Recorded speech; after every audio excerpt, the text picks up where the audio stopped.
Dobrodošli nazaj.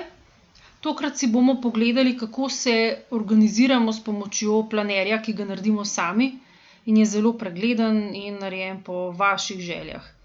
Potrebujete le zvezek in svinčnik za začetek. Mogoče ste že slišali za bullet journal, ta izraz je skoval Ryder Carroll, ameriški oblikovalec, ki je o tej metodi napisal tudi uspešno knjigo. Tukaj kažem, kako to izgleda, imam že 3. leto tale bullet journal svoj, ker je zelo minimalističen. Skupaj bomo naredili planer za april in maj, da boste videli na primeru, kako se to počne. Planer si za največjo preglednost organiziramo od širšega do ožjega časovnega okvirja. V praksi to pomeni, da gremo od letnega planerja preko mesečnega do tedenskega ali pa celo dnevnega, odvisno od naših potreb. Če si moramo dan po urah razdeliti, si naredimo še dnevnega. Jaz imam najrajši brezčrtne bloke s trdimi platnicami. Žep na zadnji platnici na notranji strani naredim sama in tja pospravim vizitke, pomembne listke, naročilnice, potrdila, včasih, ko smo imeli še bolniške liste, tiste stvari, ki jih moram imeti pri sebi. Za pisanje uporabljam nalivnik, uporabite lahko karkoli, kar pa se ne bo razlilo na naslednjo stran. Temu se reče ghosting, da na drugi strani vidite potem pikce, tako kot flomastrov. Za okrasitev lahko kaj narišete, nalepite, štempljate, karkoli vam paše. Ljudje imajo radi tudi razne tabele za beleženje, ke se jim reče trackerji, da beležijo, katere dneve v tednu so zdravo jedli, telovadili, kako so se počutili, kakšno je bilo vreme, da sledijo varčevanju, odplačilu dolgov in tako dalje. Jaz osebno nisem bila dosti disciplinirana, da bi vsak dan beležila karkoli, probala sem več stvari, ker se nisem spomnila. Zato je moj planer super poenostavljen in imam na parih straneh vse, kar tisti mesec rabim. Najprej vzamem koledar in ga po svoje zapišem. Najprej tistega za celo leto, pol pa mesečnega. Na letnem poleg vsakega meseca, ke sem ga po svoje zapisala, zapišem pomembne dogodke, ki me čakajo tisti mesec. Kakšne rojstne dneve, preglede, praznike, proste dneve.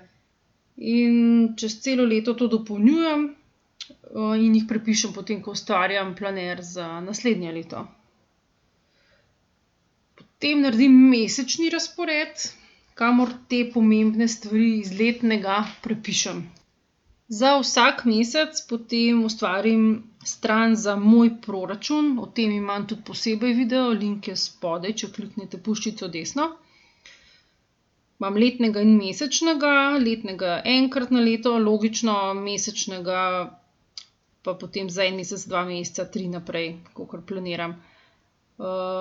Ta moj proračun je zame zelo pomembna stvar, ker mi omogoča finančno svobodo, finančno disciplino. Tudi ta je minimalistična. In zapišem vse prihodke, izdatke, sledim varčevanju, vse v teh 3 kvadratkih. Ena stran je pa za zapiske. Tja zapišem ideje za na primer darila, videe, ke jih hočem posneti, izlete, kakšne jedi, kaj moram še narediti, kupiti, kakšen spomin zapišem, kakšno lepo misel ali smešen citat. Karkoli mi pač paše. Celo zapisnik sestanka lahko včasih zbašem na eno stran.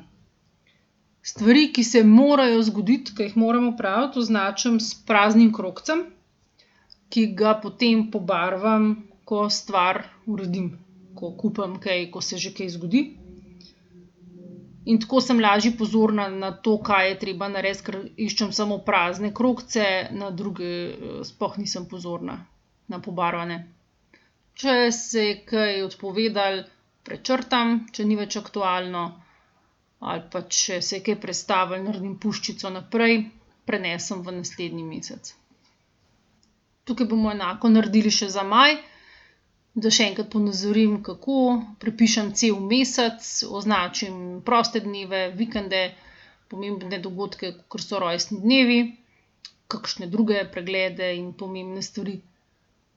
Prepišem iz letnega planerja, pogledam, kaj prejšnji mesec ni bilo narejeno, prestavim v ta mesec. Naredim enako finančni načrt, se pravi budget, proračun. Splaniram tam prihodke, splaniram izdatke in varčevanje. In eno stran pustim za zapiske in prepišem spet, kar ni bilo storjeno v naslednji mesec. Lahko pa pogledate, kakšne planerje te vrste delajo ljudje v Sloveniji. Imamo na Facebooku čisto novo skupino v slovenščini, kjer si bomo izmenjali ideje in mnenja o tem, kako si organizirati življenje s pomočjo doma narejenega planerja, kot je bullet journal. Meni je ta metoda res, rekla, spremenila življenje, kakor čudno se to sliši, pomagala pri organizaciji, da ne pozabim stvari, kaj je treba narediti. In ga uporabljam enega za doma, enega pa za v službo in je super zadeva. Vabljeni na Facebook, vabljeni na moj kanal, lahko se naročite. Pritisnite poln zvonček, da boste dobivali obvestila, šerate, lajkate. Se vidimo, čau!